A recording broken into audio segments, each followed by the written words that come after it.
लेकिन ज्यादा जाट ने इस बार कांग्रेस को वोट दिया है।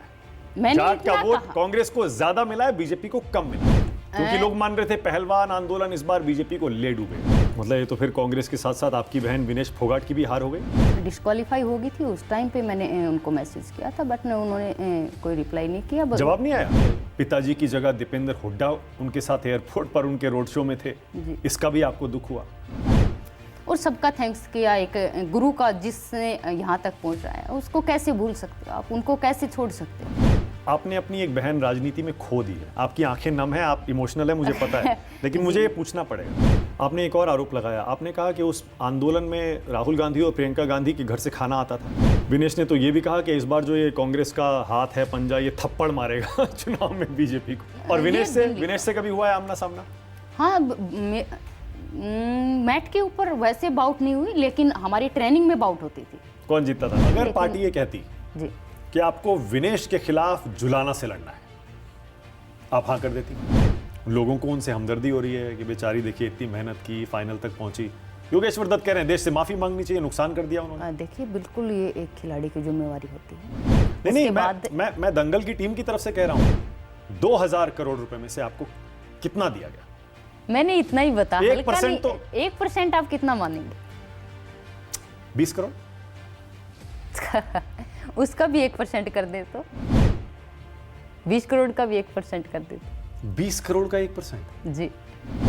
योगी जी सही कहते हैं, बटेंगे तो कटेंगे। बिल्कुल सही कहते हैं। क्यों? बेस्ट रेसलर, सबसे अच्छा पहलवान कौन है? Rahul Gandhi, Sonia Gandhi, Bhupendra Singh Hooda? Bhupendra Singh Hooda mind blowing. Mind blowing है वो। दीपेंद्र हुड्डा? दीपेंद्र हुड्डा। विनेश फोगाट को पहलवान के तौर पर 10 में से कितने नंबर? साक्षी मलिक, सो कंफ्यूज्ड। ब्रिजभूषण सिंह?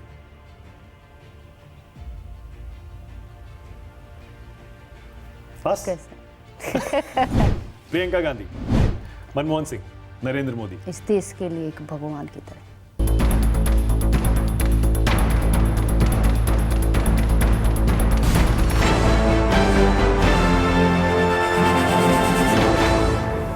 हेलो नमस्कार, आप देख रहे हैं न्यूज 24। मैं हूं मानक गुप्ता। आज चाय वाला इंटरव्यू दंगल गर्ल बबीता फोगाट का। दंगल गर्ल कहिए, बीजेपी की नेता कहिए, देश को बड़े बड़े अंतर्राष्ट्रीय मंचों पर मेडल दिलाने वाली पहलवान कहिए, विनेश फोगाट की बहन कहिए, गीता फोगाट की बहन कहिए, महावीर फोगाट की बेटी कहिए। बहुत स्वागत आपका चाय वाला इंटरव्यू में। Babita Phogat, thank you so much. जैसी पहलवानी करती थी, बिल्कुल उसी तरह अपने मन की बात खरी खरी कहने के लिए आजकल आप खूब वायरल भी रहती हैं। कहां से सीखा आपने ये खरी खरी बात कहना? जैसी पहलवानी करती थी बिल्कुल उसी तरह की बातें अपने मुंह से निकालती हैं आप।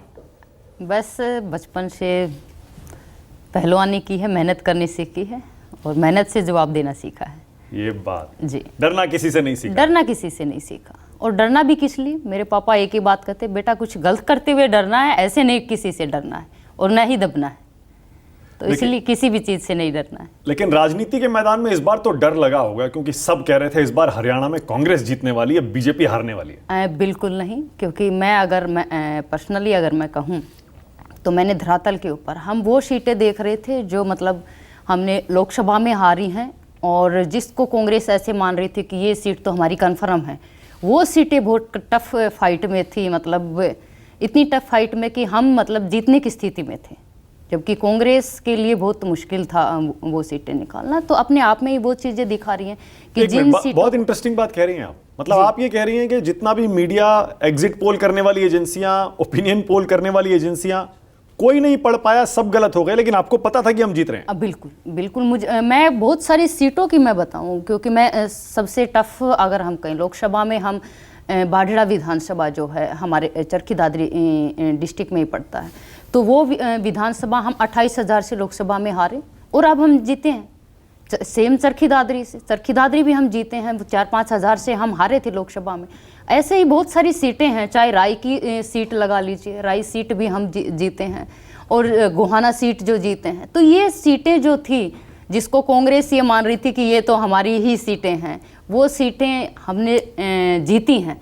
तो यानी आप ये कह रही हैं लोकसभा में जो 5 सीटें गंवाई आपने, जी। वो सारा खोई हुई जमीन आपने विधानसभा में वापस हासिल कर ली? बहुत मेहनत करके, बिल्कुल बीजेपी ने बहुत मेहनत की है। और मैं मानती हूँ कि हमने देखा है कि जिस तरह हम कुश्ती के अंदर जब तक गेम खत्म नहीं हो जाता तब तक हार नहीं मानते, सेम वैसे ही परफॉर्म जो है बीजेपी ने मेहनत की है। आखिरी मौके तक लड़ना है, डट के और पूरी तरह से जब तक रिजल्ट नहीं आ गया तब तक डट के। तो क्या हुआ ऐसा कि बाजी पलट दी लोकसभा के बाद इन 5-6 महीनों में? क्या किया ऐसा? देखिए, सबसे बड़ी तो जो खर्ची पर्ची की जो हमारे हरियाणा सरकार की जो नीति है, बिना खर्ची बिना पर्ची की नौकरियां जो लगी हैं। और आपको मैं बधाई भी और सभी प्रदेशवासियों को भी बधाई दूंगी कि अभी भी नायब सैनी जी ने मुख्यमंत्री की शपथ लेते हुए ही उन्होंने अपना जो वादा था वो पूरा किया है और 24,000 बच्चों को अभी नौकरी ज्वाइन करवाई है। तो ये सबसे बड़ा मुद्दा था कि हम जो लोगों के बीच में लेके गए हैं कि और केंद्र सरकार की हो चाहे हरियाणा सरकार की जितनी भी योजनाएं थी उनको लेके लोगों के बीच में गए हैं। और जो एक झूठ जो कांग्रेस की नीति रही है, झूठ फैलाना, क्षेत्रवाद की, परिवारवाद की, उस चीज से जातिवाद की, जी जातिवाद भी कह दीजिए। बिल्कुल बिल्कुल जातिवाद की राजनीति जिस तरह से कर रहे हैं। हालांकि मैं तो कहूंगी, देखिए फाइट तो टफ रही, 39-39% के आसपास दोनों मैं को तो मिला है। मानती हूँ कि फाइट होनी भी चाहिए, मजा आता है उससे लड़ने में। मतलब आप वन साइडेड नहीं रहा, कांग्रेस ने टक्कर बहुत तगड़ी दी है, ऐसा नहीं है कि कांग्रेस आसानी से आप जीत गए। टक्कर बीजेपी ने देखिए बहुत सुलझे हुए तरीके से और बहुत मेहनत करके, जिस तरीके से हमने हारी हुई बाजी के जो लोग कह रहे थे कि बीजेपी हार चुकी है, बीजेपी की जीतनी, और वो हमने अपने पक्ष में किया है। पर इतने सारे वोट फिर भी कांग्रेस को कैसे मिल गए? 39% वोट के आसपास मिलना, और सीटें भी मिली हैं अच्छी खासी। सीटें मिली चाहे कितने, लेकिन आप एक चीज आप खुद ही कह रहे हैं, 10% का जंप हुआ उनके वोट में। आप एक चीज देखिए कि जब कांग्रेस अपने आप को ये मान रही थी कि हम तो 60 से भी ऊपर सीटें ले जा रही हैं और वहां पे बीजेपी सरकार बना रही है, तो अपने आप में ये परफॉर्म बता रहा है कि हमने कैसा परफॉर्म किया। उन्होंने जो मुद्दे उठाए, इसका मतलब क्या बबीता वो सारे मुद्दे फेल हो गए? जैसे अग्निवीर का मुद्दा उठाया, जवान, किसान, पहलवान, ये 3 मुद्दे थे ना इंपॉर्टेंट, सबसे बड़े मुद्दे माने जा रहे थे, तो ये तीनों फेल हो गए क्या? बिल्कुल, देखिए क्योंकि जिस तरह से लोकसभा के अंदर लगा लीजिए लोगों के बीच में कांग्रेस ने भ्रम फैलाया और झूठ का, आरक्षण को लेके सबसे बड़ा मुद्दा कि आरक्षण को खत्म कर देंगे, और ये कांग्रेस की नीति रही है झूठ फैलाने की और झूठ बोलने की। तो अब धरातल के ऊपर लोग समझ चुके हैं कि इनके झूठे जुमले हैं, ये जो भी बोलेंगे झूठ ही बोलेंगे, उनके ऊपर विश्वास करना ही बंद कर दिया लोगों ने। और दूसरी तरफ बीजेपी है जो कहती है वो करती है, मोदी जी की गारंटी के ऊपर लोग विश्वास करते हैं, उनकी नीतियों पे विश्वास करते हैं कि मोदी जी ने अगर ये बोला है तो वो करके दिखाएंगे, मतलब ये सच है। तो ये झूठ और सच को भी लोगों ने तोल के तो इस देखा बार है। क्या जवानों के परिवारों ने जो बॉर्डर पर तैनात हैं, क्या उन्होंने बीजेपी को वोट दिया है? ऑफकोर्स दिया अच्छा है, खासा दिया है। बिल्कुल, क्योंकि हरियाणा जो है वो जवानों का भी क्षेत्र है, पहलवानों का भी क्षेत्र, आपने कहा किसानों का भी क्षेत्र है, और सभी ने वोट किया है, तभी भारतीय जनता पार्टी की सरकार बनी है। हाँ, नहीं मतलब ये अग्निवीर का जो मुद्दा उठाया गया, अग्निवीर वो फेल हो गया, मतलब वो बिल्कुल नहीं चला गया? नहीं, अग्निवीर के ऊपर चाहे प्रधानमंत्री जी हो चाहे गृह मंत्री जी हो, उन्होंने स्पष्ट कर दिया था लोगों के समक्ष जब हम लेके गए मुद्दा कि जो भी अग्निवीर होगा हरियाणा के अंदर उसको हर अग्निवीर को नौकरी दी जाएगी। तो लोगों ने उस पर विश्वास किया है कि उन्होंने जो बोला है तो मतलब सच बोला है। ओके जी। उसी तरह किसान आंदोलन तो अब भी चल रहा है हरियाणा बॉर्डर पर। नहीं, आप मुझे बताइए और उस बेल्ट की सीटें तो आप हारे हैं। किसानों के हितैषी जितनी बीजेपी है इतना कोई भी नहीं हो सकता, और कांग्रेस ने हमेशा सिर्फ किसानों के नाम पर राजनीति की है, झूठ की राजनीति की है, लेकिन किसानों के हित के लिए कोई काम नहीं किया। एमएसपी की जो सबसे बड़ी मांग थी हमारे किसानों की, एमएसपी की गारंटी हरियाणा सरकार ने दी है। और आप देखिए अभी मुख्यमंत्री नायब जी ने जिस तरह से आते ही फैसले धड़ाधड़ स्टार्ट कर दिए हैं, तो मतलब ये दिखाता है कि उन्होंने जो बोला है वो कर भी दिया है। कुछ काम पर वो किसान जो बेल्ट लगी है पंजाब से, वहां की सीटें तो आप हारे हैं ना। तो पंजाब के अंदर आम आदमी की सरकार है, क्यों नहीं देते एमएसपी?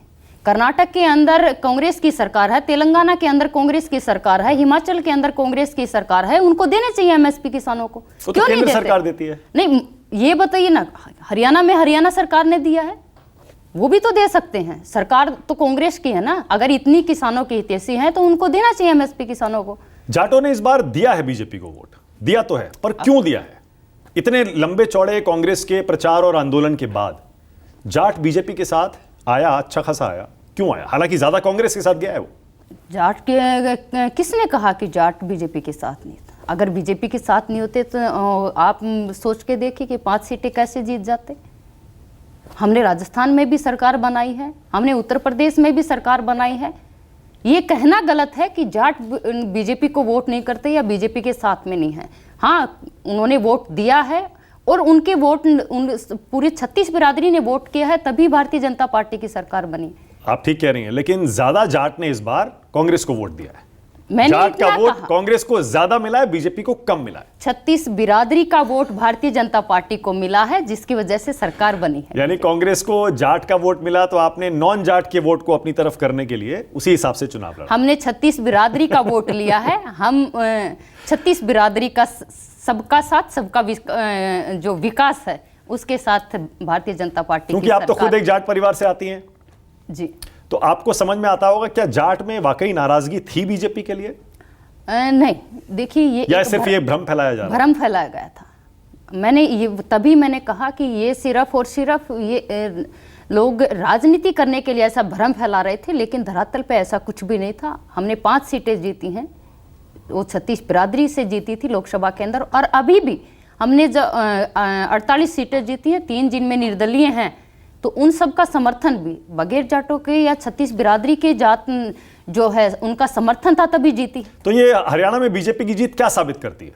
क्या दिखाती है, संदेश क्या है इसका? हरियाणा में बीजेपी की जीत यही दिखाती है कि अपना संघर्ष जारी रखना चाहिए, अपने आप पे बिलीव होना चाहिए, और अपनी नीतियों पे और अपनी जो गारंटी है जिस तरह से उसके ऊपर बिलीव करना चाहिए कि आप जो जनता के बीच में लेके जा रहे हैं, लोग उस पर कितना भरोसा करते हैं।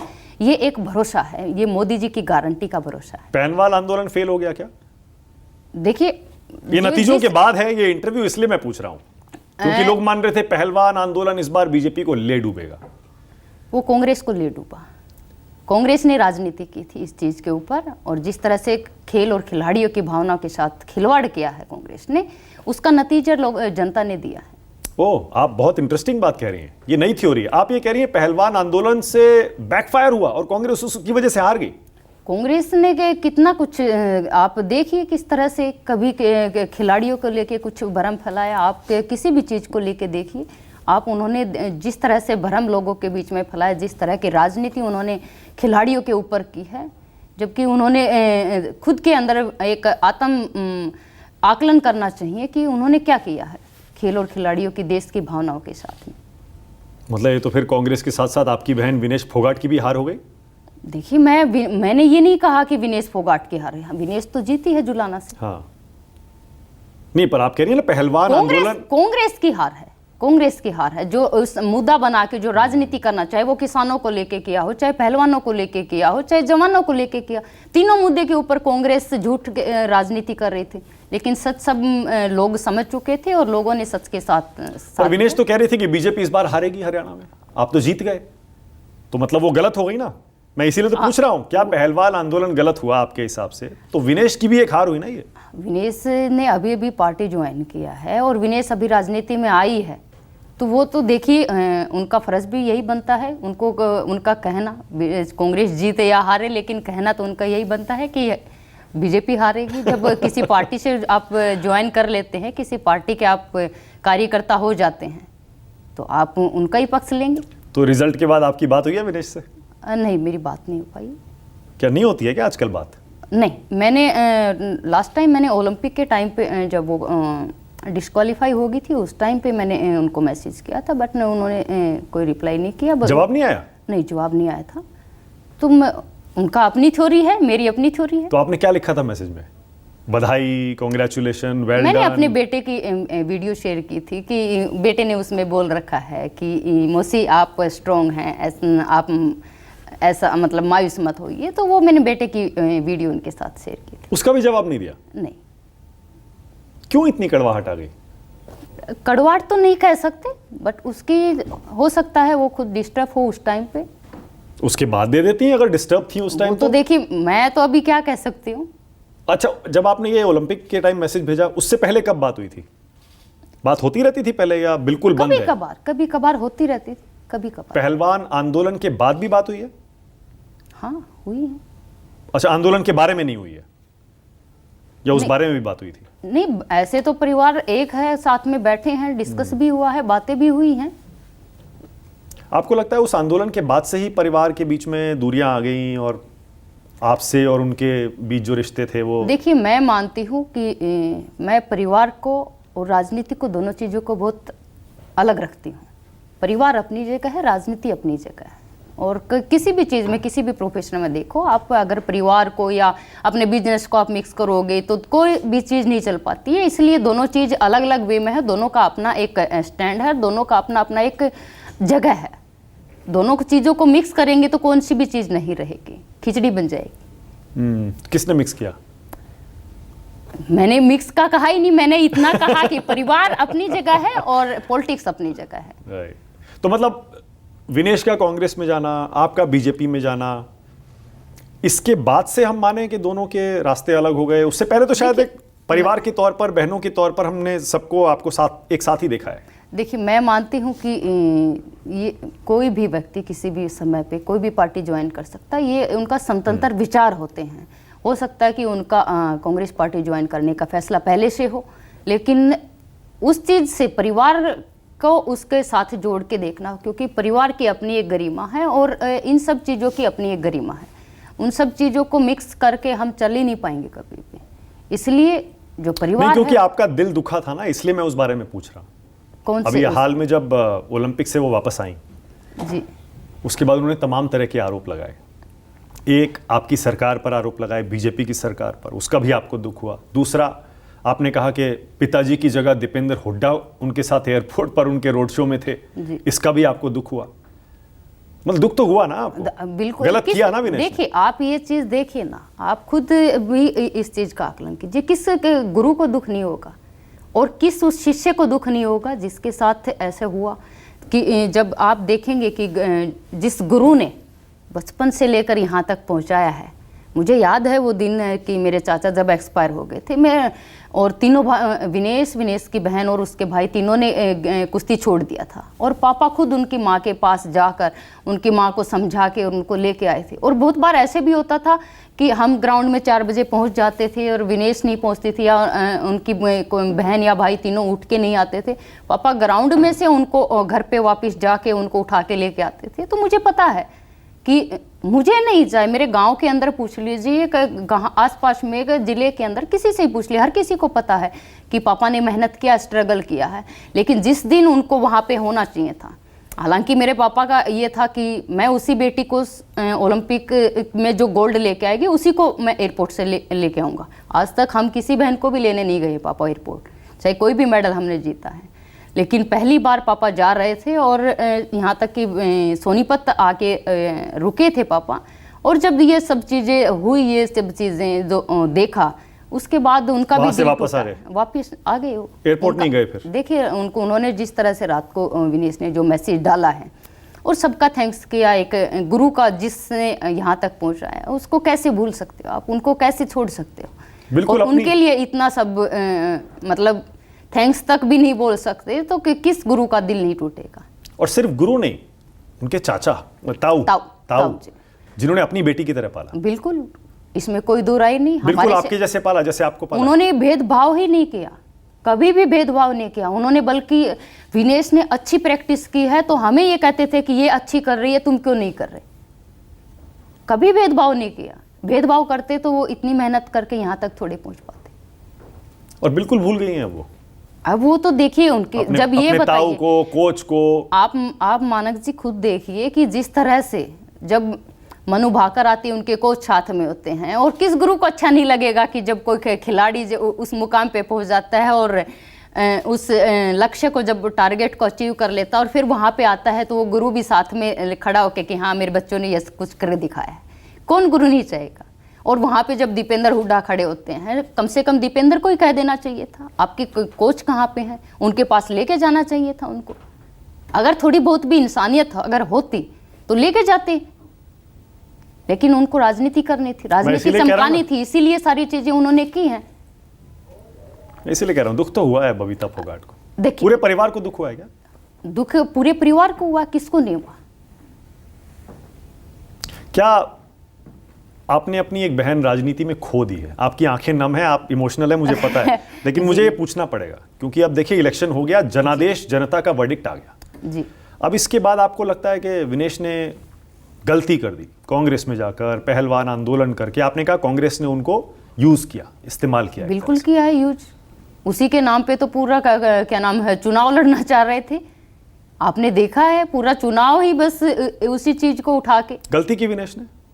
मैं गलती तो नहीं कह सकती, वो उसकी अपनी खुद की विचारधारा है, स्वतंत्र है, उसके अपने खुद के विचार हैं, लेकिन उनको क्योंकि जिस तरह से वो खुद कह रही हैं कि 2032 तक मेरा खेलने का सपना था, तो इस जब वो खुद ये बोल रही हैं उनका सपना था 2032 तक खेलकर, तो उन्होंने गलती की है। ये जिसने भी की है उस गलती में जिसका भी हाथ है वो सबके समक्ष है। आपने अपनी बहन खो दी है क्या राजनीति में? मैंने बहन तो है, चाहे मैं मना करूं चाहे कोई भी मना, रिश्ता तो खो दिया। बहन तो बहन ही रहेगी, बहन तो बहन ही रहेगी। पर अब जब बात ही नहीं होती, मैसेज का जवाब नहीं आता और एक दूसरे के खिलाफ इस तरह से आप उतरे हुए हैं, आपस में बात नहीं करते, इतना हम एक जबकि पहले साथ रहते थे। मैं वही कह रहा हूं, एक ही परिवार सगी बहनों की तरह रहते थे, तो ये तो मानना पड़ेगा। देखिए मैं इतना राजनीति ने आपका ये रिश्ता खत्म कर दिया। नहीं, मैं राजनीति की वजह से मैं ये नहीं कहूंगी, लेकिन कुछ लोगों की वजह से, और उसमें आपको ये समक्ष है, मैंने तो खुद कहा है कि हुड्डा परिवार ने जिस तरह से परिवार में 2 फूट डाली है, ऑफकोर्स मैं आज भी कहती उन्होंने किया है। क्या मतलब पहलवान का पूरा आंदोलन आप ये कह रही हैं कि हुड्डा जी ने शुरू कराया और उनके कहने पर ये विनेश उसमें आई? और फिर एक चीज मुझे बता, किस वो तो चीजें देखिए कोर्ट में है, वो तो कोर्ट का फैसला होगा, जो भी फैसला होगा कोर्ट के समक्ष होगा, लेकिन सबसे बड़ी चीज है कि दीपेंद्र हुड्डा खुद हरियाणा कुश्ती संघ के अध्यक्ष रहे 2012 से लेकर 2022 तक। अगर उनको कहीं भी, क्योंकि उस टाइम वो उस पद के ऊपर बैठे थे, अगर किसी बहन के साथ गलत हो रहा था तो उनको जवाब देना चाहिए था, एक्शन लेना चाहिए था। उस टाइम तो वो कुर्सी के ऊपर बैठ के मजे ले रहे थे, कुर्सी का आनंद ले रहे थे, तब क्यों नहीं किसी बहन के पास जाकर पूछा, क्यों नहीं उनसे बातचीत की कि आपके साथ क्या गलत हो रहा है, आप कहीं तकलीफ में तो नहीं है, आप कहीं दुख में तो नहीं है? उस टाइम तो आप कुश्ती संघ के हरियाणा कुश्ती संघ के अध्यक्ष थे, 10 साल तक रहे हैं, तो फिर क्यों नहीं पूछा? पर आपने जिम्मेवारी उनकी बनती है, मैं इतना कहती हूँ कि जिम्मेवारी उनकी बनती है, वो जवाब देना चाहिए दीपेंद्र हुड्डा जी को, खिलाड़ियों को भी जवाब देना चाहिए, प्रदेश को भी, देश को भी जवाब देना चाहिए कि आप उस कुर्सी पे थे तब आपने क्यों नहीं एक्शन लिया। अगर किसी बहन के साथ गलत हो रहा था तो आपने क्यों उस बहन के साथ जाकर आपने कभी डिस्कस करने की कोशिश क्यों नहीं की, आपने जानने की कोशिश क्यों नहीं की? या तो फिर आप भी उन सब चीज़ों में शामिल थे। आपने एक और आरोप लगाया, आपने कहा कि उस आंदोलन में राहुल गांधी और प्रियंका गांधी के घर से खाना आता था। विनेश खुद बोल रही है, मैंने नहीं बोला है, ये विनेश खुद बोल रही है। इंटरव्यू देखिए विनेश का, विनेश कह रही है कि प्रियंका गांधी जो हैं वो जंतर मंतर पे हमें खाना भेजती थी, विनेश ने खुद कहा है, तो मैंने तो वही कहा जो विनेश ने कहा है। विनेश ने तो ये भी कहा कि इस बार जो ये कांग्रेस का हाथ है पंजा, ये थप्पड़ मारेगा चुनाव में बीजेपी को। एक शोभनीय राजनेता लगा लो या एक शोभनीय नागरिक की ये भाषा नहीं होती। कोई भी चीज़ जब हम किसी चीज़ को जब एक मुकाम पे पहुंच के और जब हम बोलते तो हर चीज़ का मायना होता है, हर चीज़ के अर्थ निकलते हैं, तो हमें हर चीज़ को सोचना चाहिए, और ये एक शोभनीय भाषा नहीं है। आपके रिश्ते विनेश से कब बदलने शुरू हुए थे? देखिए मेरे रिश्ते कभी नहीं बदले हैं, मैं जैसे परिवार में पहले थी मैं आज भी वैसी हूँ। वो बदल गई हैं? मुझे मैं वही कह रहा हूँ। अच्छा चलिए मैं ऐसे पूछ लेता हूँ, वो कब बदलनी शुरू हुई, कब से? आपको याद पड़ता है 1 साल 2 साल 3 साल कोई घटना हुई हो जिसके बाद से वो आपसे अलग होना, कटना? या देखिए मैं इतना बताऊंगी कि ये तो चीज़ मुझे लगता है विनेश बेहतर बता पाएंगी कि वो ये सब चीज़ें, लेकिन मेरे मन में कभी भी ऐसा नहीं हुआ। कभी मैंने आज तक हमारी किसी बात को लेके कोई लड़ाई झगड़ा भी नहीं हुआ। अच्छा, आंदोलन से पहले तक सब ठीक था? मैंने इतना ही कहा कि ये सब चीज़ें तो देखिए जवाब वही दे सकती हैं, लेकिन मेरी तरफ में एक बहन है, मैं रिश्ते की वही तो मैंने बताया, तो मैंने अपनी तरफ से कभी भी आज तक पर एक बहन के नाते आपको ये महसूस कब से होना शुरू हुआ कि विनेश बदल रही है? ऐसा लग रहा है कि ये सब चीज़ें जो हैं मुझे नहीं पता क्योंकि हम अपने घर में थे, उनकी भी शादी हो चुकी थी, हालांकि मेरे से पहले ही हो चुकी थी विनेश की शादी, और मेरी भी शादी हो चुकी है, हम अलग अलग घर में रहते हैं। अब ये भी नहीं कि पापा के साथ में रहते हैं, तो अपन दोनों की अलग कभी कभार बातें होती थी, कभी शादी ब्याह में मिलते थे या कभी, क्योंकि एक उसके वो अपनी लाइफ में वो गेम में अपने बिजी थी, मैं अपनी अपनी लाइफ में बिजी। अच्छा, शादी के बाद ही रिश्ते बदलने शुरू हो गए थे, आप ये कहना चाह रही हैं? अलग, क्योंकि अलग घरों में चले गए, फिर उसके बाद थोड़ी दूरी आ ही जाती है। ऑफ कोर्स कभी कभार ही मिलना होता है, फिर तो आप भी देखते हैं कि जब अपने अपने घर में चले जाते हैं तो कभी कभार या तो त्योहार पे मिलना होता है या किसी फंक्शन में मिलना होता है, या फिर कभी कभार ऐसा होता है कि कभी इकट्ठे हुए बहुत कम समय पे। बचपन में जो सारी बहनें हैं, इनमें 2 बहनें तो आपके चाचा की बेटी हैं जी, 4 आपकी खुद की जी, महावीर फोगाट जी की बेटियां जी। हैं। तो इन 6 में सब बहनों की तरह रहती थी या ये लगता था कि नहीं ये चाचा की बेटी हैं? नहीं, कभी नहीं। हम 6 की 6 बहनें, हम साथ में खाना पक्की खाते थे, पक्का। हम कभी विनेश अपने घर पे आके खाना खाती थी, कभी हम उनके घर पे खाना। अच्छा, अलग अलग रहते थे? मतलब रहते अलग अलग थे, लेकिन कभी ऐसा मेरे चाचा ने या पापा ने, सब लोग थे अलग अलग, लेकिन कभी ऐसा फील ही नहीं हुआ कि हम अलग रहते हैं। हम एक ही परिवार के, एक ही ऐसे मानते थे कि एक ही माँ के बेटे हैं। हालांकि मेरी माँ सबसे बड़ी हैं और विनेश की माँ छोटी हैं, तो मेरी माँ को ही माँ बोलते थे। और गांव में ऐसे होता है कि जो बड़ी माँ, मतलब जो मासी बड़ी होती हैं उनको माँ ही बोलते हैं, बड़ी माँ, छोटी माँ ऐसे बोलते हैं। ओके। आप क्या बुलाती थी बहनों को? अपनी नाम से बुलाते हैं सब, सारी बहनें? नाम से बुलाते हैं? घर के भी कुछ नाम होते हैं? घर के भी नाम होते हैं, वो नहीं बताएंगी लेकिन यहाँ? नहीं, बोल सकते हैं। बता दीजिए फिर। गीता का क्या नाम था घर में? गीता को मेरे दादाजी बुलाते, वैसे तो गीता ही बोलते थे। हाँ। सब लोग, क्योंकि नाम भी बहुत छोट था। हाँ। गुलिया बोलते थे। गुलिया। और आपका क्या नाम है घर का? मेरा नाम बीता। बबीता का बीता। बीता। और विनेश का? विनेश का हम कहना नहीं चाहिए यहाँ पे। बट उसके थोड़े पैर ऐसे ब्रॉड हैं, तो उसको हम पांडी बोल देते थे। पांडी? फांडी। फांडी वो क्या होता है? मतलब पैर थोड़े से ब्रॉड होते हैं, तो उसको हम। अच्छा, ओके। अच्छा, बचपन में जब साथ में कुश्ती करते थे तो कौन जीतता था? हम साथ में करते थे भाई, जब प्रैक्टिस करते थे तो कौन सबसे तगड़ा उसमें निकलता था? पहले जो था सबसे स्ट्रॉन्ग गीता थी। गीता थे या, और उसके बाद मैं थी, क्योंकि और फिर छोटे थे तो उनका वेट भी थोड़ा डाउन था। अच्छा। बट फिर अलग अलग वेट में आ गए सब साथ में। जैसे विनेश और मेरी जो मेरे से छोटी बहन रीतू, वो दोनों एक वेट में थे। और मैं अलग वेट में थी, गीता अलग वेट में थी। लेकिन विनेश की जो बड़ी बहन है वो मेरे वेट में थी, तो हमारी आपस में भी फाइट होती थी। मैं वही पूछना चाह रहा था। नेशनल, इंटरनेशनल, कई जगह आपस में बाउट हुए होंगे? बहुत बार हुए। तो कौन जीतता था? प्रो रेसलिंग लीग के अंदर हम बहनों की हुई है। मैं अपने वेट में मैच जीती थी। किससे जीती? किस किस को हराया बहनों में? मैंने अपनी खुद की छोटी बहन को हराया, रीतू को हराया है। ओके। हालांकि 2018 जो कॉमनवेल्थ गेम था, उसमें लास्ट एक ही वेट के अंदर जो ट्रायल्स थी, लास्ट ट्रायल्स थी, मैं थी, मेरी छोटी बहन रीतू थी और विनेश की बड़ी बहन थी प्रियंका। हम तीनों एक वेट में थे। तो आपने दोनों को हराया? फाइनल में मेरी छोटी बहन रीतू मेरे साथ में थी और प्रियंका जो थी उससे पहले हार गई थी। हाँ, तो फिर हम दोनों का फाइनल में मैंने रीतू को हराया। तो आपस में कभी आपकी गीता से फाइट हुई है? फर्स्ट टाइम जब मैच हम मैट के ऊपर पहली बार जब मैट पे गए थे। हाँ। तो मेरी और गीता की, हालांकि स्ट्रॉन्ग गीता पड़ती थी मैट के ऊपर भी, वैसे भी कुश्ती में भी, लेकिन उस दिन मैं जीती थी। बस। और विनेश से कभी हुआ है आमना सामना? हाँ, मैट के ऊपर वैसे बाउट नहीं हुई, लेकिन हमारी ट्रेनिंग में बाउट होती थी। कौन जीतता था? हमेशा मैं जीतती थी। और गीता और विनेश का कभी हुआ? नहीं, कंपटीशन में नहीं हुआ, लेकिन ट्रेनिंग में हम सबकी होती थी। तो हम मतलब अभी हालांकि थोड़ी विनेश स्ट्रॉन्ग हो गई थी। ओके। हाँ, लास्ट टाइम 2017-18 में थोड़ी स्ट्रॉन्ग हो गई थी विनेश। ओके। नहीं, क्योंकि आपने सबने अपने परिवार का, देश का नाम रोशन किया है जी इंटरनेशनल कॉम्पिटिशन्स में। आपके पास एक कॉमनवेल्थ गोल्ड है, 2 सिल्वर है जी। आपकी बहन गीता के पास भी 1 गोल्ड है। बिल्कुल। और विनेश के पास 3 गोल्ड है। हाँ, 3 गोल्ड। 3 गोल्ड है।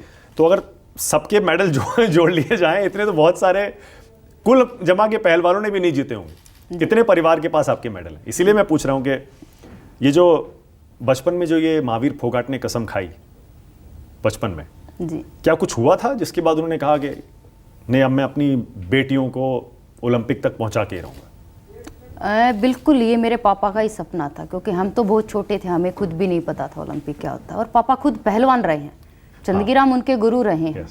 और मेरे दादाजी भी पहलवान रहे हैं। हालांकि मेरे दादाजी का सपना था कि मेरी बेटी एक दिन मतलब इतना बड़ा मेडल लेके आए, वो उससे जस्ट 8-9 महीने पहले ही गुजर गए थे, वो उस चीज़ को देख नहीं पाए। लेकिन मेरे दादाजी भी हमें दाव पेच बताते, बेटा पहलवान का ना इतनी ताकत होनी चाहिए, हाथ पकड़ लो और हाथ पकड़ने से उसका अंदाजा लगाओ कि वो ताकत उसके अंदर कहाँ पे है और कहाँ लगा सकता है, और गर्दन को उसको दबा के रखो। तो मैंने दादा से और पापा से उनसे पहलवानी सीखी। हम बचपन में जब ट्रेनिंग करते थे, पापा साथ में खुद ट्रेनिंग करते थे।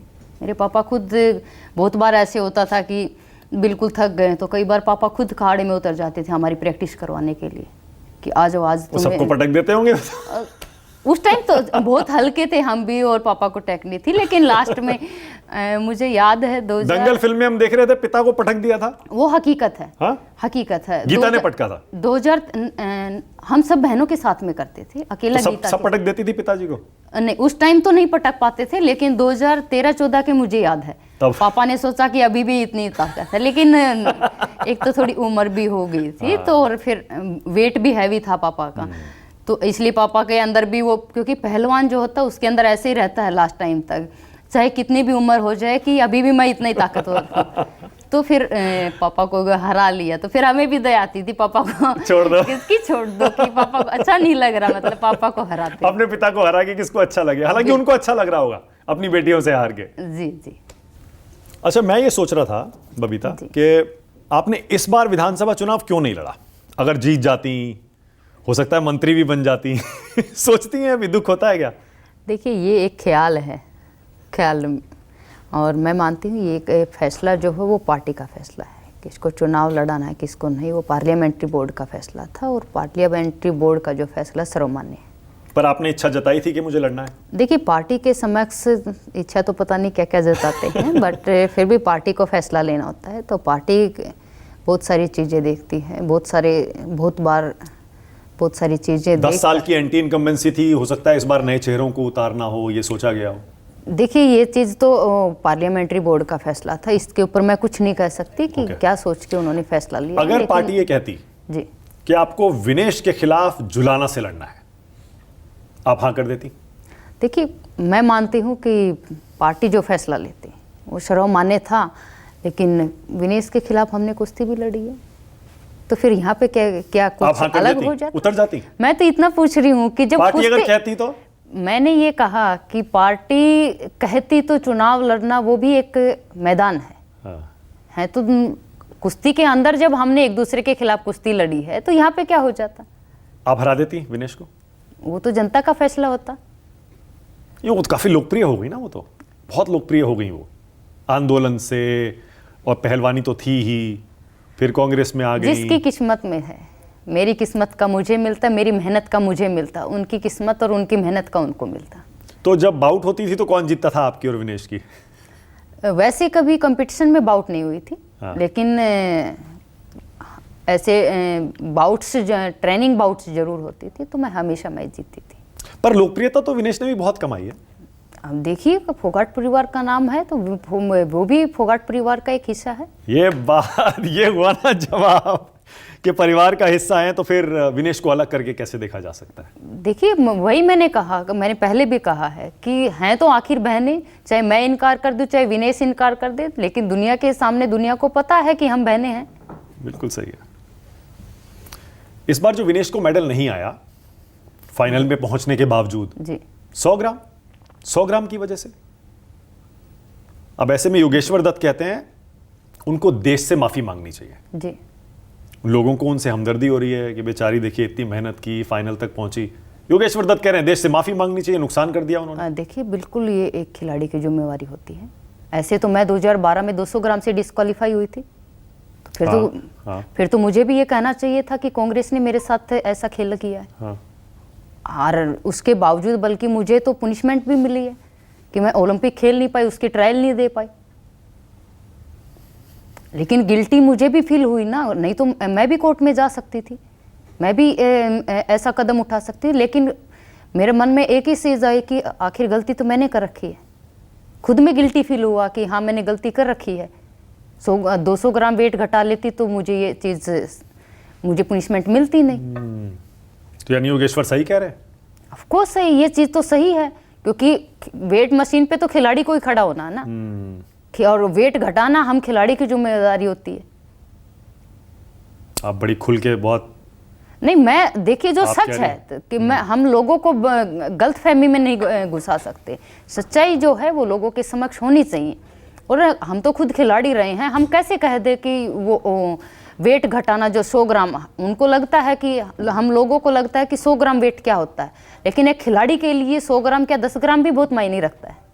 100 ग्राम तो बहुत हो जाता है। और आपने देखा होगा कि जो 57 kg में जो रेसलर, जापान का जो रेसलर अभी गोल्ड लेके आया है, पिछली बार टोक्यो के अंदर 2020 में वहाँ पे क्या नाम 50 ग्राम वेट से वही खिलाड़ी जो जापान के अंदर ओलंपिक था, जापान का ही खिलाड़ी 50 ग्राम से आउट हुआ है। हमारा तो 100 ग्राम था, उनसे डबल था वो। पर माफी मांगने के बजाय उन्होंने तो ये कह दिया कि मेरे साथ साजिश हुई। ये कहना गलत है, बिल्कुल नहीं कहना चाहिए कि साजिश हुई। साजिश इसमें किसी भी तरह से नहीं हो सकती। और आपने देखा भी होगा कि विनेश ने कहीं भी ये नहीं कहा है कि ये गलती मतलब 100 ग्राम वेट के अंदर जो या उसके अंदर कोई साजिश हुई है। अब पॉलिटिकल रूप में किसने क्या बुलवाया है उसको हम कुछ पर नहीं इशारा कह तो उन्होंने हर बार यही किया है कि मेरे साथ गलत हुआ। लेकिन इशारा कर, वही मैंने कहा कि पॉलिटिकल रूप में कौन क्या बुलवा रहा है उसका हम कुछ नहीं कह सकते। लेकिन अगर एज ए खिलाड़ी अगर मैं बात करूं तो एज ए खिलाड़ी की जिम्मेदारी होती है वेट घटाना। ओके, तो यानी कोच पे और आपके सपोर्ट स्टाफ पर यह जिम्मेदारी नहीं डाली जा सकती। स्टाफ आपको सपोर्ट कर सकता है, वेट तो हमें घटाना है। अगर मैं बैठ जाऊं कि मुझे वेट नहीं घटाना है तो सपोर्टिंग स्टाफ क्या करेगा? वेट घटाना एक खिलाड़ी की जिम्मेदारी। तो जो इंटरनेशनल कोर्ट में गए थे, वो सपोर्ट कर सकते हैं। जो इंटरनेशनल कोर्ट में गए थे जी, वो सही फैसला था? देखिए वो अब हर किसी का अधिकार है, कोर्ट के अंदर जाना कोई भी व्यक्ति जा सकता है और उसको ये लगता है कि ये चीज़ें, हालांकि उन्होंने इस चीज़ के ऊपर वो कोर्ट में गए हैं कि मैं फाइनल तक मैं वेट दिखा के गई हूँ, तो मुझे वहाँ तक सही मानना, सिल्वर दे दिया जाए, शेयर कर दिया जाए। क्योंकि हालांकि उस खिलाड़ी के साथ अगर मान लो 1% अगर उनके साथ अगर ऐसा होता है तो दूसरे खिलाड़ी के साथ भी तो अन्याय होता है कि जिस खिलाड़ी ने रूल के मुताबिक रहते हुए उनको सिल्वर मिला है, उनकी तो कोई गलती नहीं है ना। गलती तो जिसने की है सजा तो उसी को मिली। तो कांग्रेस पार्टी तो लगातार आपकी पार्टी को और सरकार को घेर रही थी कि इनकी वजह से मेडल नहीं आया। कांग्रेस पार्टी का काम ही यही है कि झूठ फैलाना और झूठ बोलना और उसके ऊपर राजनीति करना। उनकी कोई न तो राजनीतिक उनकी दिशा है न ही दशा है। मतलब उन्होंने, आपको लग रहा है जो डिस्क्वालिफिकेशन हुआ उस पर भी पॉलिटिक्स ही की है? बिल्कुल प्योर इसके ऊपर राजनीति की है, चुनाव में फायदा लेने के लिए। और ये पूरा आप चीजें देखेंगे कि सिर्फ और सिर्फ चाहे वो डिस्क्वालीफाई के ऊपर लोगों के बीच में भ्रम फैलाना हो कि नहीं देखो बीजेपी सरकार ने ऐसा कर दिया, मोदी जी ने ऐसा कर दिया, ये तो कहीं आसपास भी नहीं है चीज। मोदी जी कैसे कर सकते हैं? उनको तो वेट मशीन पे नहीं खड़ा होना था ना, खड़ा होना तो खिलाड़ी को है। एक आरोप यह लगाया गया क्योंकि सरकार के खिलाफ विनेश ने आंदोलन किया इसलिए उनको उनके वेट में जाने नहीं दिया, नहीं इसीलिए उनको अपना वजन कम करना पड़ा। पहले भी, अब से पहले आप देखेंगे जितने भी उन्होंने जितने भी वेट कैटेगरी में खेली, सबसे ज़्यादा 50 kg में खेली है। जितने भी तीनों के तीनों अगर आप देखें, अभी 22 का तो शायद 53 में खेली है, लेकिन 2018 के अंदर 50 kg में खेली है विनेश, और 14 के अंदर भी इतने ही वेट में खेली है। उस टाइम शायद 48 था या 50, एग्जैक्ट मुझे याद नहीं है, लेकिन 50 kg में ही खेली है वो। तो फिर ये आरोप कहाँ से आ गए कि ट्रायल नहीं हुआ और किसी और को भेज दिया? उनकी दिया उसने 50 kg में ट्रायल दिया है, तभी तो वो क्वालिफाई करके आई थी। 53 में उनको नहीं पार्टिसिपेट करने दिया। 53 में ऑलरेडी अंतिम जो है वो उसमें खेल के आ चुकी थी और वो क्वालिफाई करके आ चुकी थी। क्या होता है कि इंटरनेशनल रूल जो कहता है हमारा, तो जो भी वेट कैटेगरी जो ओलंपिक में क्वालिफाई हो जाती है तो वो एक कंट्री क्वालिफाई होती है, ना कि खिलाड़ी। ओके। और अभी जो रूल्स हैं वो थोड़ा सा चेंज किया है, लेकिन वो चीज़ राइट होनी चाहिए थी। हमें उस चीज़ को ज़रूर कहना चाहिए कि जो चीज़ गलत थी, मतलब जो रूल्स अब तक जब से देश आज़ाद हुआ है, जितना मुझे याद है, हमने जब से कुश्ती स्टार्ट की है तब से लेकर अभी तक कुश्ती के अंदर यही हमारे इंडिया में कि जो क्वालिफाई करके आया है वही खिलाड़ी ओलंपिक में खेलने जाता था, ट्रायल्स नहीं लेते थे। लेकिन अभी रूल जो चेंज किया था उसमें ये रूल चेंज करके कि ट्रायल्स देनी पड़ेगी, जो खिलाड़ी क्वालिफाई करके आएगा उनको सबको ट्रायल देनी पड़ेगी, और सबको भी नहीं, वो भी फेडरेशन डिसाइड करेगी कि किसको ट्रायल लेनी है किसकी नहीं, जो कि गलत है। और दूसरी चीज़ ये चीज़ कि उसमें 3 ट्रायल्स ली जाएंगी, मतलब आपने ओलंपिक से फोकस हटाकर ट्रायल्स पे फोकस कर दिया, तो ये चीज़ें भी थोड़ा सा मतलब अच्छी नहीं थी, नेगेटिव वे में थी। आपने खिलाड़ी का फोकस ओलंपिक में मेडल जीतने पे रहना चाहिए, ट्रायल लेनी है तो एक ट्रायल होनी चाहिए, और जो जीत के आया है कोटा उसी को मिलना चाहिए। नहीं मिलना चाहिए, कंट्री को मिलना चाहिए। आपका क्या मानना है? वही मैंने बताया कि जो आता है खिलाड़ी जो ओलंपिक क्वालिफाई करके आता है, हाँ। अभी तक तो यही जो भी खिलाड़ी क्वालिफाई करके आया वही खेलने गए, ठीक है, हाँ। और इंटरनेशनल रूल जो मैं बता रही हूँ कि हर कंट्री के अंदर ट्रायल्स होती थी, और वो एक ट्रायल्स होती, ठीक है, हर जगह। किसी बाई चांस अगर किसी खिलाड़ी को चोट लग जाती है तो वो 2nd नंबर का खिलाड़ी जाता है, कि जो खिलाड़ी ट्रायल्स में 2nd नंबर पे आया तो उसको भेजते हैं। वो किसी कारणवश किसी को अगर चोट लग गई या वो अनफिट है तब उस मोमेंट के ऊपर, नहीं तो ट्रायल्स के में अंदर जो फर्स्ट आ गया उसी को ओलंपिक खेलने के लिए जाता। तो विनेश की तरफ से या कांग्रेस की तरफ से जब ये कहा गया कि कोई सुविधाएं नहीं दी, वेट बदलवा दिया, आंदोलन में शामिल हुई इसलिए बदला लिया, क्यों नहीं? देखिए, मैं आप देखेंगे कि पहली बार मेरा विनेश का भाई ओलंपिक देखने गया है, ये सुविधा किसने दी? भारत सरकार ने दी है। आप देखेंगे कि उनके जो ट्रेनिंग का खर्चा है वो भारत सरकार ने उठाया है, चाहे वो बाहर ट्रेनिंग के लिए गए हो, चाहे उनका स्पोर्टिंग स्टाफ गया हो, उसका पूरा खर्चा भारत सरकार ने उठाया है।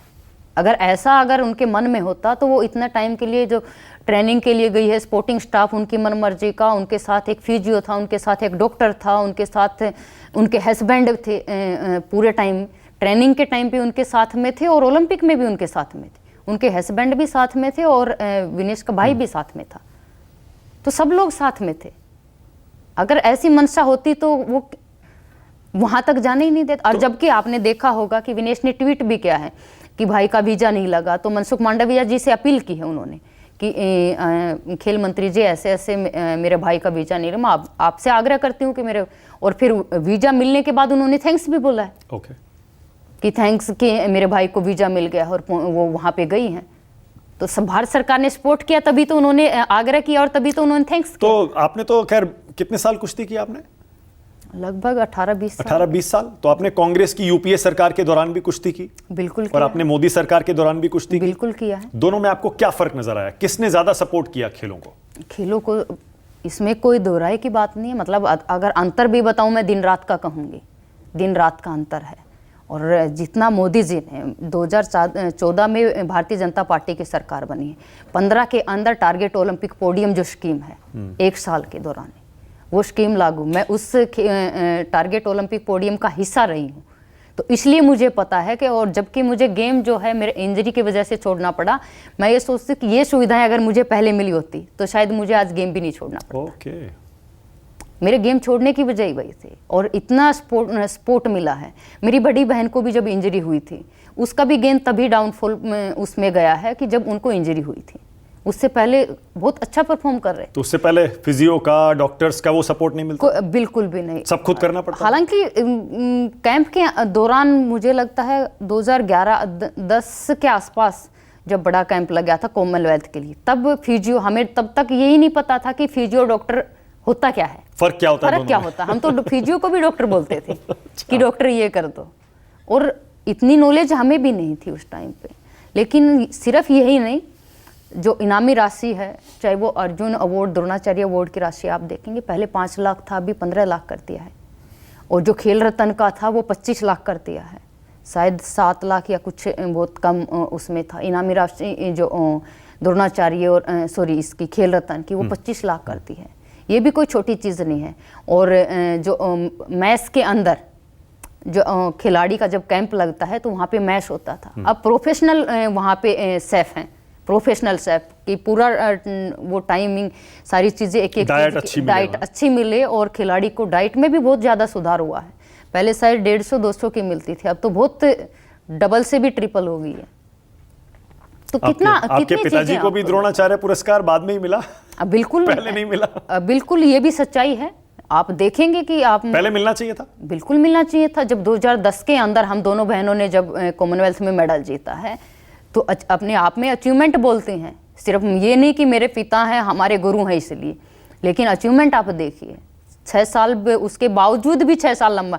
पहली क्या नाम है, दोनों बहनों का, हमारा, मेरा और गीता का 2012 के अंदर वर्ल्ड चैंपियनशिप के अंदर ब्रोंज मेडल। उससे पहले एक ही लड़की का क्या नाम है ब्रोंज मेडल मिला था वर्ल्ड चैंपियनशिप के अंदर। अचीवमेंट कोई छोटी नहीं थी। 2014 के अंदर कॉमनवेल्थ के मेरा भी गोल्ड है और विनेश का भी गोल्ड है। तो मोदी जी के आने के बाद हुआ ये द्रोणाचार्य पुरस्कार? कोर्स हमने सिर्फ फार्म अप्लाई किया और कोई सिफारिश नहीं, सीधा क्या नाम है पापा जी ने अप्लाई किया था और उनको डायरेक्ट उनको मिला। तो कांग्रेस के समय में डिमांड की थी, मांगा था आपने, अप्लाई किया था? अप्लाई किया था, मैंने भी किया था अर्जुन अवार्ड के लिए और मेरे फादर ने भी किया द्रोणाचार्य के लिए, लेकिन नहीं मिला उनको। इस बार नाराज भी थे महावीर फोगाट, कह भी रहे थे कि हुड्डा जी से मैंने मिला था मेरी बेटियों के लिए और मेरी सुनी नहीं उन्होंने। ऑफ कोर्स जो अचीवमेंट के लिए जो अचीवमेंट हमारी थी, उसी अचीवमेंट के आधार पर बहुत सारे खिलाड़ी की डीएसपी बनाया गया था। ओके। लेकिन हमें नहीं बनाएगा, वो भी तो हमारा हक था। और फिर बड़ी बहन जो है कोर्ट में जाकर उसी जो खिलाड़ियों को बनाया था उनके ऊपर कोर्ट केस करके डीएसपी बनी है। कोर्ट ने भी उस चीज को तो क्यों हुड्डा जी के टाइम ऐसा क्यों नहीं बनाया? अब वो तो हुड्डा जी बता सकते हैं कि हमारे से क्या प्रॉब्लम थी उनको, हम भी तो खिलाड़ी थे। कहीं ऐसा तो नहीं कि महावीर फोगाट की विचारधारा बीजेपी की विचारधारा जैसी उनको लगती होगी, ये तो बीजेपी वाले हैं? कभी नहीं थे ऐसे, कभी भी नहीं थे। उन्होंने तो हमेशा कुश्ती के लिए हमेशा पूरा टाइम जो है, आज भी वो कुश्ती को ही दे रहे हैं। वो किसी राजनीति से कोई लेना देना नहीं उनका। हालांकि मेरे साथ पार्टी ज्वाइन जरूर करा था, लेकिन कभी कोई एक्टिव नहीं रहे। और जो भी पार्टी जो सम्मान दिया है उन्होंने तो। कब ज्वाइन किया उन्होंने आपके साथ? जब मैंने ज्वाइन किया। सेम उसी टाइम? कितने साल हो गए? 5 साल। 5 साल हो गए। 19 में ज्वाइन किया था? अगस्त में किया था 2019 में। आपने कहा अभी आपको इंजरी की वजह से राजनीति छोड़नी पड़ी थी? नहीं, इंजरी की वजह से गेम छोड़ना पड़ा था। तो राजनीति ज्वाइन करने का फैसला उसी समय लिया था या पहले से बातचीत चल रही थी? नहीं, गेम छोड़ने के बाद। मैं 2018 कॉमनवेल्थ गेम्स लास्ट खेली थी। उसके बाद मैंने गेम छोड़ दिया था। मैं तो किससे बात हुई थी? कौन ले गया आपको राजनीति में और बीजेपी में? पार्टी में देखिए शीर्ष नेतृत्व से ही मेरी बातचीत हुई थी। कौन था? किसके जरिए बात हुई थी? आज बता दीजिए। अब तो 5 साल हो गए आपको और अब जीत भी गए। पार्टी के शीर्ष नेतृत्व तो सभी लोग शामिल थे उसमें। हाँ, आदरणीय गृह मंत्री जी से भी बात हुई थी। ओके। अमित शाह जी से भी, और पार्टी के और भी लीडर्स थे। पार्टी ज्वाइन किया था तो उन सब का सहयोग था, उनका आशीर्वाद था। ठीक है।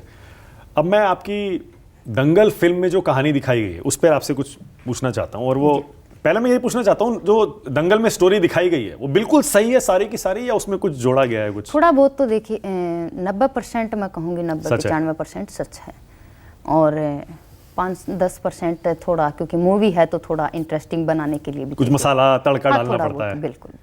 ओके। पर जो बचपन उसमें दिखाया गया आपका, इतनी मेहनत आपने की, आपने जब फिल्म देखी जी तो भावुक हुई थी?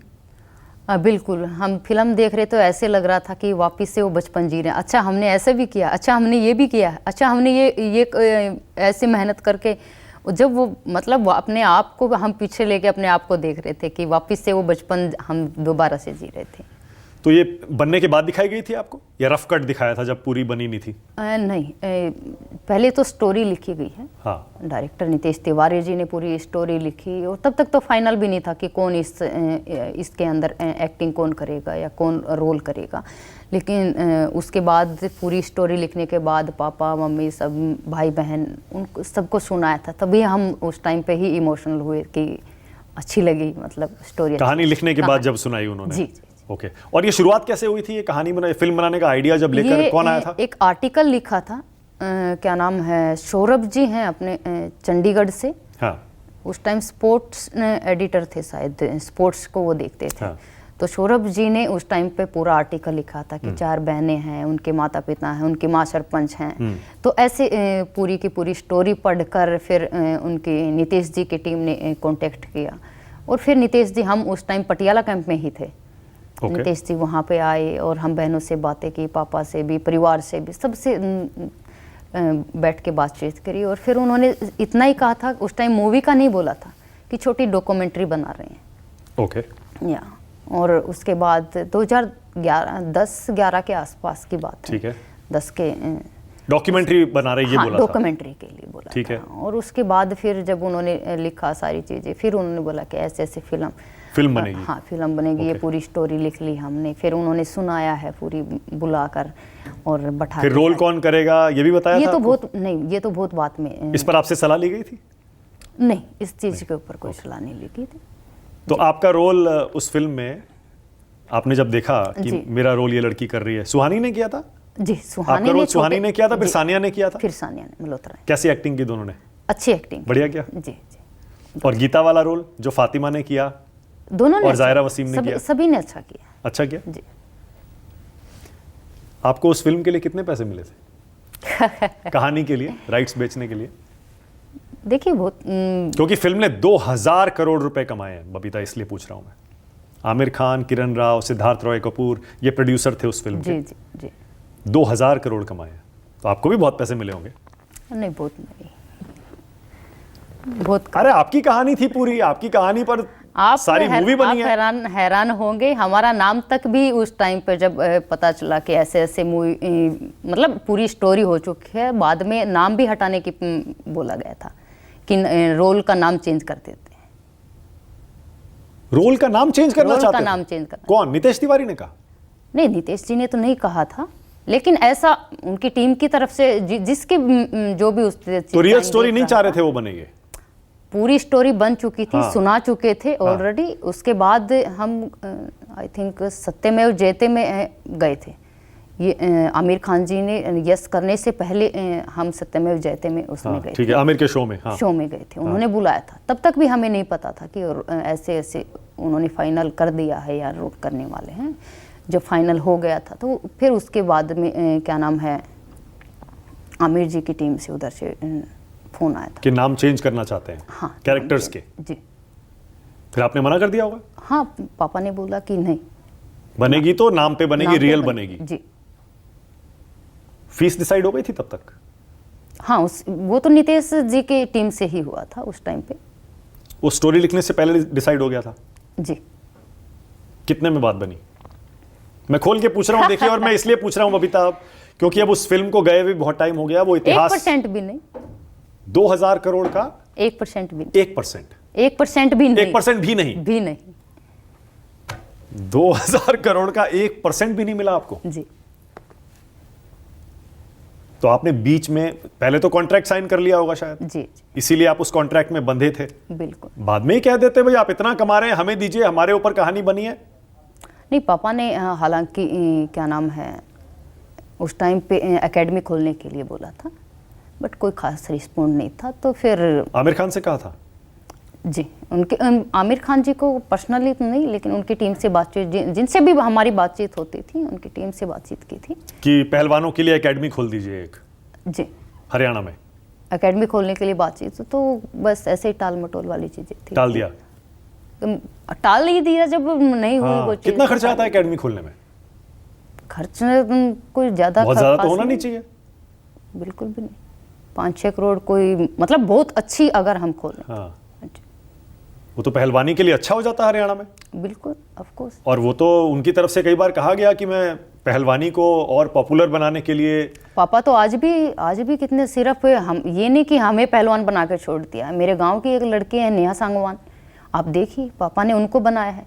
नहीं, मैं दंगल की टीम की तरफ से कह रहा हूं। उन्होंने कहा कि हम तो ये फिल्म इसलिए बना रहे हैं कि इन लड़कियों की कहानी सामने आए और लड़कियां पहलवानी में उतरे। ऐसे में एकेडमी की मांग तो कम से कम मान लेनी चाहिए थी उनको। मैंने कहा कि ऑफ कोर्स उनकी टीम से बातचीत इस बारे में की थी कि एकेडमी खोलना चाहते हैं और आप उसमें सपोर्ट करें। तो न उन्होंने हाँ कहा, न उन्होंने ना कहा उनकी टीम की तरफ से। आप, मुझे लग रहा है अभी भी ना इसको थोड़ा सा हल्का करके बता रही हैं। आप खुल के बताइए और आप मुझे बताइए 2000 करोड़ रुपए में से आपको कितना दिया गया? मैंने इतना ही बता, 1% तो 1% आप कितना मानेंगे? 20 करोड़? उसका भी 1% कर दे तो 20 करोड़ का भी 1% कर देते। 20 करोड़ का 1%? जी। वो तो 20 लाख होता है। थोड़ा बहुत और 20 लाख तो नहीं, 50 लाख। आप पूरा पूछना ही चाहते हैं। हाँ बिल्कुल, मैं चाहता हूं, मुझे पता तो लगे। 1 करोड़। 1 करोड़ 2000 करोड़ रुपए में से जी। फोगाट परिवार को दिया गया 1 करोड़। जी। ये तो गलत है।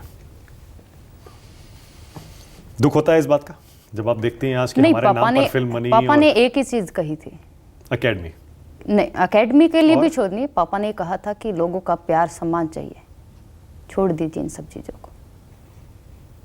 बाद में क्योंकि जब नाम हटाने की ये सब चीजें हुई तो पापा ने कहा कि नाम सम्मान, लोगों का सम्मान प्यार चाहिए।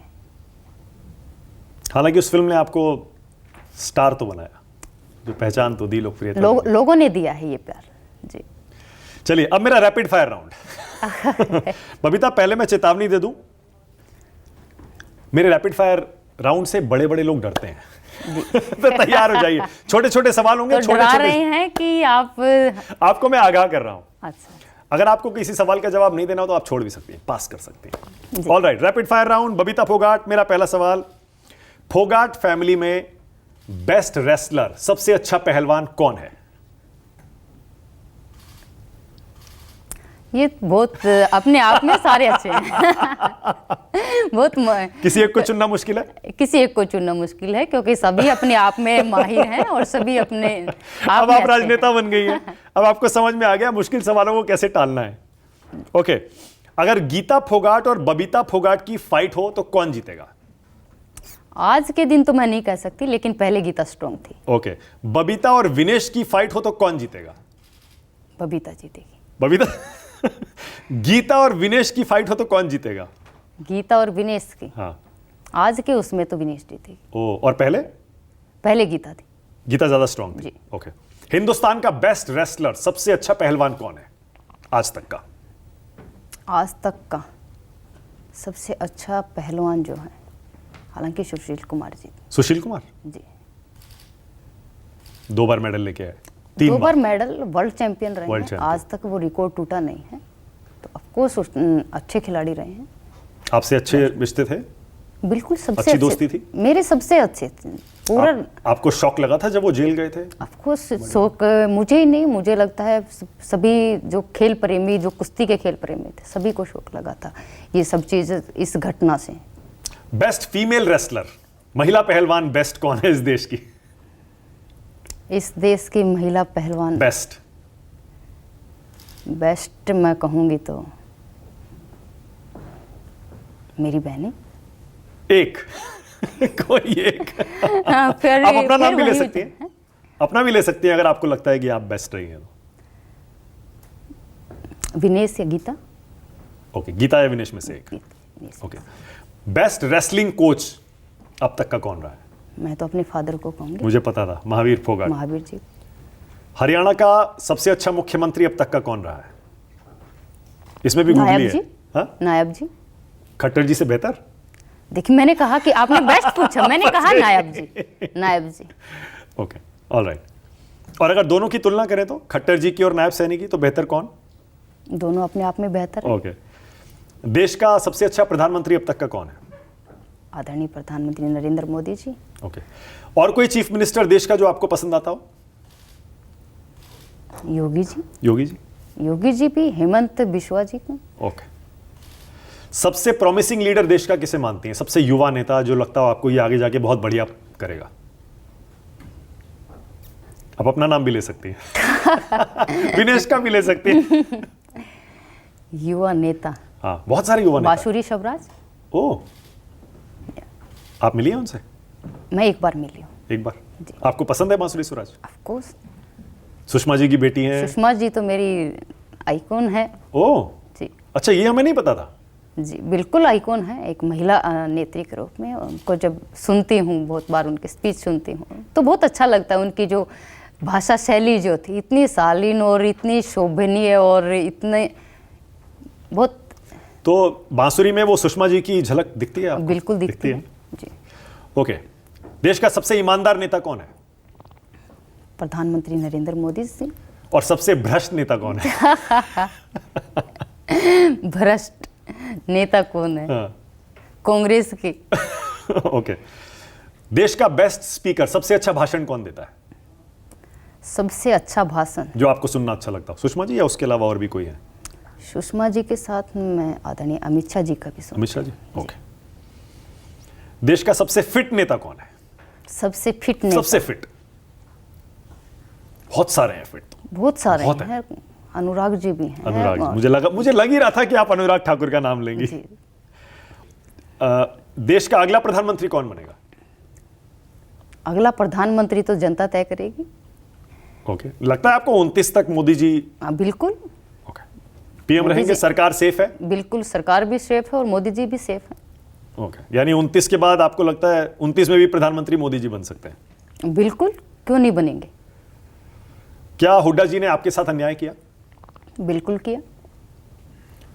विनेश फोगाट को पहलवान के तौर पर 10 में से कितने नंबर? 10 में से 10। 10 में से 10? जी। बहन के तौर पर 10 में से कितने नंबर? बहन के तौर पर भी मैं 10 में से 10 ही दूंगी। बहुत बढ़िया। नेता के तौर पर 10 में से कितने नंबर? और जीती हैं तो जनता ने ही 10 दे दिए। बहुत बढ़िया। विनेश का जो मेडल नहीं आया, पूरी तरह से विनेश की गलती मानती है उसमें? खुद पहलवान की गलती मानती है? जी। क्या विनेश ने फोगाट परिवार को धोखा दिया? धोखा तो नहीं कह सकते, गलत किया? फोगाट पर परिवार जो के साथ किया विनेश ने उसने गलत वो किया? उसकी सोच हो सकती है। क्या विनेश ने हरियाणा के साथ गलत किया? मैं मानती हूँ कि ये सब चीजें जो खासकर ये सब जो ये इस तरह का ये कि मतलब अच्छा, मेरे ख्याल से आप साजिश वही रची कहेंगी ये कांग्रेस ने इस्तेमाल किया और जी। मैं समझ गया। Okay, all right. क्या कुमारी शैलजा ने कांग्रेस को हरवा दिया? कांग्रेस ने ही खुद को हरा दिया क्या और कुछ बीजेपी ने हरा दिया। क्या ओवर कॉन्फिडेंस ने कांग्रेस को हरियाणा में हरवा दिया? ओवर कॉन्फिडेंस में भी थे और उसमें शैलजा जी की अनदेखी भी थी और बीजेपी की ताकत थी। ओके। लोकसभा में क्या ओवर कॉन्फिडेंस ने बीजेपी की सीटें कम करवा दी? ओवर कॉन्फिडेंस के उससे तो नहीं कह सकते। तो क्यों आपके हिसाब से फिर वो 303 से 243 पर आए? ओवर कॉन्फिडेंस तो नहीं कह सकते इस चीज़ को, लेकिन जो आरक्षण को लेके जो झूठ जिस तरह से आग की तरफ फैली, वो झूठ ने था कुछ ओके। चीज़। तो क्या संविधान खतरे में है? संविधान बिल्कुल खतरे में नहीं है। क्या मुस्लिम खतरे में है? मुस्लिम भी खतरे में नहीं है। क्या हिंदू खतरे में है? खतरे में हिंदू भी नहीं है, लेकिन हाँ चेताना जरूर चाहिए। हमारे हिंदुओं को जगाने की जरूरत है। योगी जी सही कहते हैं, बटेंगे तो कटेंगे? बिल्कुल सही कहते हैं। क्यों आप ऐसा मानती हैं? देखिए, मैं मानती हूँ कि हम सबका इतना सम्मान करते हैं, तो आप भी तो अपेक्षा करते कि आपको भी उतना ही सम्मान मिलना चाहिए। तो योगी जी सही कहते हैं, एकजुट कि रहना चाहिए, हिंदू को एकजुट रहना चाहिए। बिल्कुल एकजुट रहने में तो ताकत है। तो पहले मुट्ठी को खोल देंगे तो ताकत कम हो जाएगी और उसको बंद कर लेंगे तो ताकत दुगनी हो जाएगी। तो पहले धर्म फिर जाति, पहले देश फिर धर्म फिर जाति। क्योंकि देश सुरक्षित है तो हम सुरक्षित हैं। अफगानिस्तान का ही एग्जाम्पल देख लीजिए, तो देश सुरक्षित था, सो में नहीं था, तो न जाति बची न धर्म बचा। क्या राहुल कभी पीएम बन पाएंगे? कभी नहीं। प्रियंका गांधी पीएम बन पाएंगी? अभी तक तो नहीं लग रहा। कांग्रेस देश में सरकार बना पाएगी? दूर दूर तक तो दिखाई नहीं देता। नहीं। क्या जाट बीजेपी से नाराज हुआ था या अभी है? जाट अगर नाराज हुआ था तो उनको अपने पक्ष में भी कर सकते हैं और किया भी है। ओके। अब मैं कुछ नाम लूंगा, आपको जो पहला शब्द या वाक्य आपके जहन में आता है आपको वो बताना है। जी। ओके। विनेश फोगाट, किस पहला टाइप शब्द से? आपके जहन में जब विनेश कोई कहता है या सुनती हैं आप, तो क्या आता है? पहला शब्द क्या आता है? फोगाट परिवार का हिस्सा है, महावीर फोगाट, एक गुरु और एक पिता, गीता फोगाट, एक माँ की जैसी बहन। क्या बात है। लगता है बहुत उन्होंने आपको बचपन में। नहीं, बिल्कुल मेरा और गीता का हम शुरू से ही, हम पढ़े भी साथ में हैं, खेले भी साथ में हैं, ट्रेनिंग भी साथ में की है, लड़ाई भी साथ में की है, मने भी साथ में हैं। Okay. तो उन्होंने गाइडलाइंस हमेशा मेरे लिए, मेरी बहन भी बड़ी एक आइकॉन की तरह है। बबीता फोगाट। बबीता फोगाट बहुत शालीन और मेहनती। मेहनती। बजरंग पूनिया। एक गुड रेसलर। ओके, वो विनेश के साथ चले गए तो गलत किया उन्होंने? वो देखिए, मैंने एक ही बात कही है, वो अपनी अपनी विचारधारा है, Okay. कोई किसी भी पार्टी को ज्वाइन कर सकता साक्षी मलिक। है। साक्षी मलिक सो कंफ्यूज्ड। कंफ्यूज पर वो राजनीति में नहीं आई। मैंने इतना ही कहा, सो कंफ्यूज्ड। ओके, तो आपको लगता है उनको एक स्टैंड लेना चाहिए था, या तो इधर या उधर, ऐसा? उनकी मर्जी है, जो वो लेना चाहें। योगेश्वर दत्त। योगेश्वर दत्त आपके साथी हैं एक गुड रेसलर हैं। और आपकी पार्टी में आपके साथ भी हैं? जी, ओके। मेहनती हैं। ब्रिजभूषण सिंह।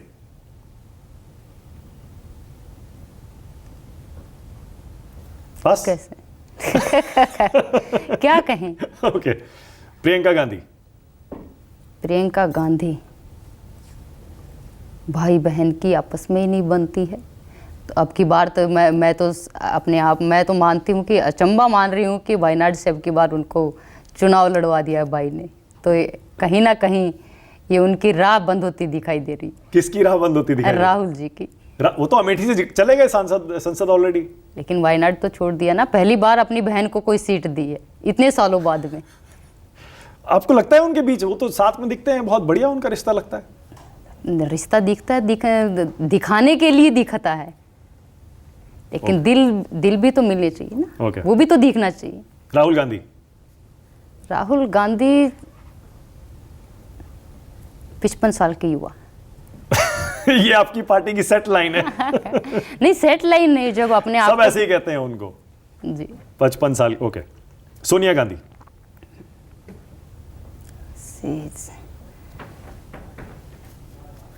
पास।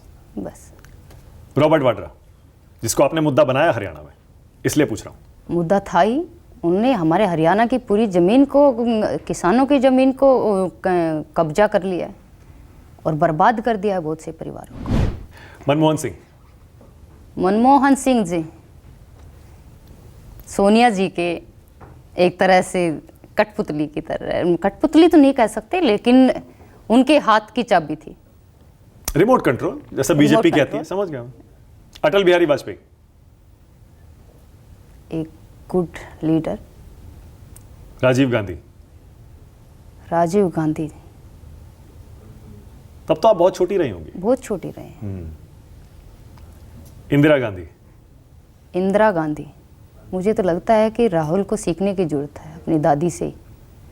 वो अपनी दादी को भी नहीं, मुझे लगता है उन्होंने नहीं पढ़ा है शायद। भूपेंद्र सिंह हुड्डा। भूपेंद्र सिंह हुड्डा बहुत माइंड ब्लोइंग। माइंड ब्लोइंग है वो, वास्तव में ही इतने अच्छे अच्छे कर्तव्य उन्होंने किए हैं। कितना अच्छा उन्होंने, मतलब कभी किसानों को लेकर, कभी पहलवानों को लेकर, जिस तरह की उन्होंने राजनीति की, माइंड ब्लोइंग राजनीति। दीपेंद्र हुड्डा। दीपेंद्र हुड्डा कहना नहीं चाहती मैं कुछ। रणदीप सुरजेवाला। प्रवक्ता ही रहने वाले हैं। आपका टाइम है तंज कसने का, टॉन्ट मारने का, क्योंकि आप चुनाव जीती हैं। कुमारी शैलजा। कुमारी शैलजा एक गुड लीडर। किरण चौधरी। किरण चौधरी भी एक अच्छी लीडर है और साथ साथ कुशल भी हैं, मेहनती भी। मनोहर लाल खट्टर। मनोहर लाल जी, मनोहर लाल जी एक ईमानदार नेता। नायब सिंह सैनी। बहुत सुलझे हुए और बहुत शालीन। अनिल विज। अनिल विज जी गब्बर। गब्बर क्यों? मतलब उनका जो वर्किंग स्टाइल जो है। नरेंद्र मोदी। एक good politician and a good leader और also good man. Good man. इस देश के लिए एक भगवान की तरह, भगवान की तरह। अवतार की तरह। ऑफ कोर्स आज देश को जहाँ पे उन्होंने पहुँचाया है, अपने आप में दिखाते। G20 की अध्यक्षता, ना सिर्फ अध्यक्षता करना बल्कि उसको सफल करके दिखाना अपने कुशल। अब आप मंजीवी नेता बन गई है। हर सवाल को किस तरह हैंडल करना है। भगवंत मान पंजाब के सीएम, आपका पड़ोसी राज्य है। अच्छे ड्रिंकिंग करते हैं। कोई ऐसा मतलब देखने को ही नहीं मिलता है कि मतलब उन्होंने कुछ, उनका चर्चा में रहा है तो सिर्फ ड्रिंक वाला कि अरविंद केजरीवाल। अरविंद केजरीवाल जी सबसे भ्रष्ट ईमानदार नेता। भ्रष्ट ईमानदार। समझ गया मैं। जी। आमिर खान। एक गुड एक्टर, अच्छे, सिर्फ अच्छे एक्टर। सिर्फ अच्छे एक्टर। सिर्फ अच्छे एक्टर। जी। उससे ज्यादा आप कुछ नहीं कहना चाहती। उससे ज्यादा और क्या कहें। मैं समझ गया। फातिमा सना शेख। अच्छी लड़की। Sania Malhotra. A good friend. अभी है फ्रेंडशिप? हाँ, बातचीत होती है। जायरा वसीम। जायरा वसीम एक्टिंग छोड़ दी। एक्टिंग छोड़ दी, वही समझ में नहीं आया। इस्लाम को लेकर, धर्म को लेकर एक्टिंग छोड़ दी। तो फिर तो मुझे लगता है ये पूरा बॉलीवुड जो है, इस्लाम, उनको भी छोड़ देना चाहिए फिर तो। उनके लिए भी नहीं है। आपको शौक लगा था जब जायरा ने ये फैसला लिया? बिल्कुल मुझे शौक लगा था, और मैंने तो उस टाइम पे बोला भी था कि लोगों के डर से, जिन्होंने उनको डराया है, डर की वजह से उन्होंने मतलब अपने करियर छोड़ दिए। सुहानी मेरे दिल के बहुत करीब है। वो एक्सपायर हो चुके हैं, और जब एक्सपायर हुई थी मैं उनके घर पे भी जाके आई थी। 19 साल की ही थी अभी। नितेश तिवारी। अच्छे डायरेक्टर हैं। किरण राव। किरण जी भी बहुत अच्छी हैं, बहुत मतलब बहुत डाउन टू अर्थ है किरण जी। कंगना रनौत। कंगना जी एक देशभक्त, पर विवाद बड़े खड़े कर देती हैं वो अपने बयानों से। देशभक्त भी हैं और मेहनती भी हैं। कंगना जी जिस तरह से स्ट्रगल करके बॉलीवुड के अंदर जगह बनाना इतना आसान नहीं था, और उस जगह पे वो अपने आप को स्टैंड किया है और अपना खुद का एक अलग से नाम उन्होंने इस्टेब्लिश किया है। तो उनकी मेहनत के बलबूते, उनकी हिम्मत के बलबूते। No doubt. बाकी जब आप पार्टी में आ जाते हैं तो उसके बाद पार्टी की जो जंजीरें होती हैं, सीमाएं होती हैं, पार्टी संगठन की, देखो हमें सबका, जब पार्टी संगठन से जुड़ जाते हैं तो हम व्यक्ति अकेला नहीं रहता है, पूरे संगठन के बारे में सोच के विचार करके बोलना पड़ता है। आखिरी सवाल, आरएसएस के बारे में आप क्या सोचती हैं? क्या विचार है आपके संघ के बारे में? पहले आपका कुछ एक्सपोजर था या बीजेपी में ज्वाइन करने के बाद ही आपने संघ को अच्छे से जाना है? मैंने बीजेपी ज्वाइन करने के बाद संघ को अच्छे से जाना है। उसके पहले कभी इन सब चीज़ों के बारे में इतने, लोग बड़े आरोप लगाते हैं आरएसएस पर, देश को बांटता है और एंटी मुस्लिम है। बिल्कुल भी नहीं, वो देश के लिए काम करते हैं, उनके लिए देश सर्वोपरि है। आरएसएस के जो मैंने देखा है और जो मैंने वर्क देखा है, जिस तरह से लोग कहीं भी कोई विपदा अगर देश में आती है तो सबसे पहले आरएसएस के लोग वहाँ पे पहुँचते हैं। तो ये कोई छोटी चीज़ नहीं है, एक देशभक्त ही ऐसा कर सकता है, और देश प्रेम जिनके लिए सर्वोपरि है वही सबसे पहले वहाँ पे पहुँचेगा। बबीता, मुझे बहुत मजा आया आपके साथ ये इंटरव्यू करने में, और मुझे नहीं लगता कि अब से पहले आपने इतने सारे सवालों के जवाब इतने डिटेल में, इतना दिल खोल के दिए होंगे। मुझे उम्मीद है कि दर्शकों को ये इंटरव्यू बहुत पसंद आएगा। Thank you so much. Thank you. बहुत मजा आया। Thank you. Thank you.